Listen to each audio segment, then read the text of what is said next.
Hello, I thought this week I would just share a little bit of what I've been up to, just my daily walks to and fro from the house to the school, picking the kids up, dropping the kids off, going to the studio, just pottering about, doing all the things that we're doing as we prepare to leave to go to the south of France. So I just thought you might like to see the little snippets of the streets that I walk down to get to the studio and some really boring bits of my day, like for example, sitting at the computer while it rains outside. I'm already kind of preempting feeling a little bit sad and missing my space because I won't be here and I feel like it's been such a love affair. Collecting bits of willow from people's gardens and just making it feel like myself, and then preparing it for the workshop and making it a really, really lovely space to work in. I feel so lucky every time I step through the door. I know I go on about it all the time, but I honestly just feel so grateful to have this space. I feel like it's opened up something new inside me. I feel like it's elevated the way I look at my work and what I can do. So it really has been quite a personal transformation in many ways, like creative, but also on quite a deep soul level, really. That's kind of what I've been up to, just like tying up work this week and trying to get things done before we leave, as well as get the house done. I think I was feeling slightly overwhelmed by my long list of things to do, and then I was honest with myself and managed to admit that actually I really love it when I've got loads of different things to do in kind of different areas. And yes, it might be overwhelming, and yes, it might be scattered, but it's kind of when I function best is when I've got to really pull on myself and come out with such a brilliant feeling of like some kind of wizardry that I've managed to tick off all the things on my list, get it all done, run around running all the errands and done my work and kept the boys alive and everything. So however much I was slightly daunted by the task, I'm actually really enjoying it. And then this week I have people coming to visit me in my studio while I work. So that's how I'm managing to fit it all in, is that I can't do just let's sit down and have a cup of tea or a brew, which I'm actually pretty bad at. I'm much better at multitasking. So what I'll tend to say is like, come to my studio, and I will do some painting or some packing or sorting whilst we talk. And that works so much better. And I actually also think that I find it easier to focus that way. Maybe it's an ADHD trait, I'm not sure, but it works so much better. I have a deep rooted fear and horror of coffee shops, going and sitting opposite someone in a coffee shop and just talking. Oh my God, I can't. It's too much pressure, too much pressure. I'd much rather be out on a walk, for example, or going for a swim or doing something that I love, absolutely love. So one of the things that I needed to do last week was kind of collate all of the different things that I'm offering. So there's my artwork, which I create and sell. And then there's also my workshops, my online workshop, Tell the Story of Your Home, which is a styling workshop for your home about kind of really exploring your story and channeling that into your surroundings. And then the upcoming in-person workshops in my studio, which is the kitchen table creativity workshops. And I'm doing 2 in February. One is for children and their grown-ups. That one's sold out. And it's about using what we have around us and finding inspiration in what we have in the everyday. So, and then there's another one that's for adults only. So one for children and their grown-ups, and then one for adults only. And so my job last week really was to kind of start the marketing process of it. And it's the bit that I find often the most uncomfortable, is the selling, of course. Like, you will meet very few creatives who really enjoy selling their work, but it's a really important part of it, of course, when you're a one person business. And then also in the lead up to Christmas, encouraging people to shop independently, to shop small. So I decided to put some makeup on finally, and just take some photos of myself and just start sharing a bit on Instagram and on my newsletter, reminding people that that I have products that they could purchase from me for Christmas. And here I am, heavily made up, with a cold underneath it all, with the aim to shoot something for Instagram, just kind of explaining how people can shop with me this Christmas, even though I'm only selling a few paintings, but otherwise I still have things that could make your Christmas feel bountiful and lovely. So I'm going to crack on with that now. God, I've not worn this much makeup in ages. I feel like a different person. I look like a different person. Good morning. It's Friday morning. I'm off to the studio. I've got some invitations to paint for the kitchen creativity workshop. I have some sketches to start on, and I have pizza dough to make because it's Pizza Friday.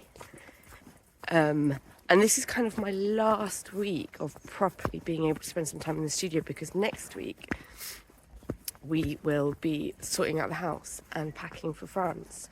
And we have friends staying while we're away. So, of course, when you start kind of figuring out your house from somebody else's perspective, suddenly all the dust and grime becomes very apparent.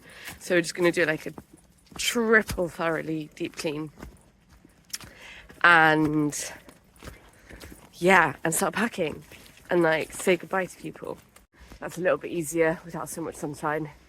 But yeah, because it's also like the lead up to Christmas and we're taking the kids out of school for 6 weeks. So in case you haven't seen other stuff I've shared, on the 1st of December, we are going to the south of France for 6 weeks to where we used to live.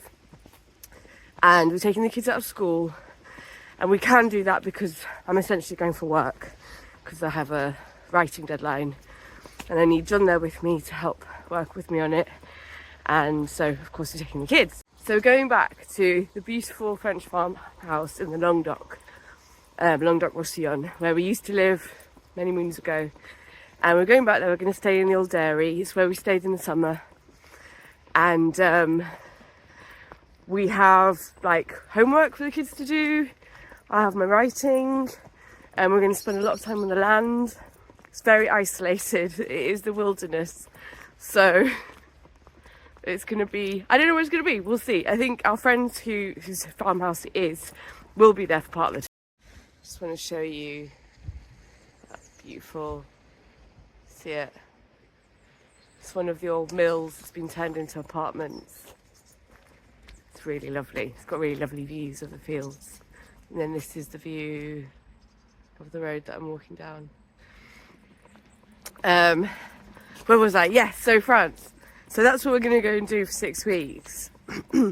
But before that, it's like get the house ready, tie work stuff up, and get stuff ready for the teachers' presents. So one of the things that I've offered for the workshops in February is that if you purchase before the 1st of December, I will write you a handwritten invitation so that people can purchase the workshop as a gift if they wanted to. So I've left the name spot blank unless somebody says this is a specific name.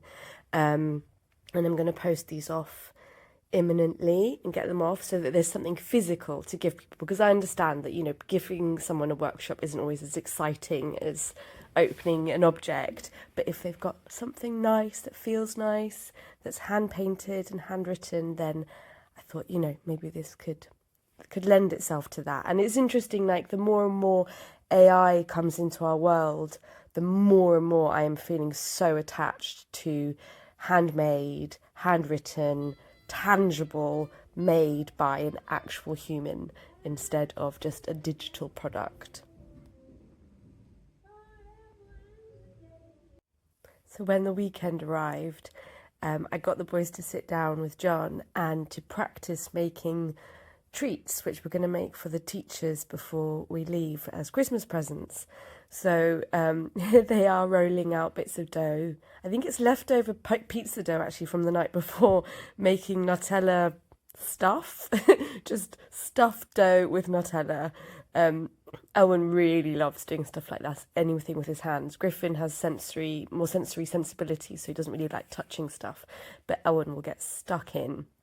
And then, as well as that, we tried doing some cinnamon rolls with raisins, with shop-bought pastry, I must add, because no one has time to make their own pastry. And if you do, I bow down to you.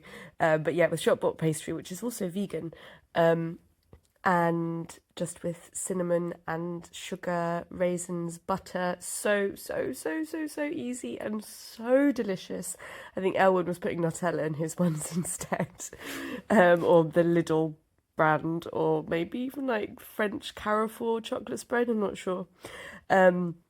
So yeah, so we sat down and did that, and it was really lovely and really cozy. It kind of felt like this weekend was our Christmas weekend at home, crafting and making things, because the final weekend we're going to be getting sorted to leave. So it was just really, really lovely to spend a bit of time around the kitchen table, which I just feel like we haven't done in so long.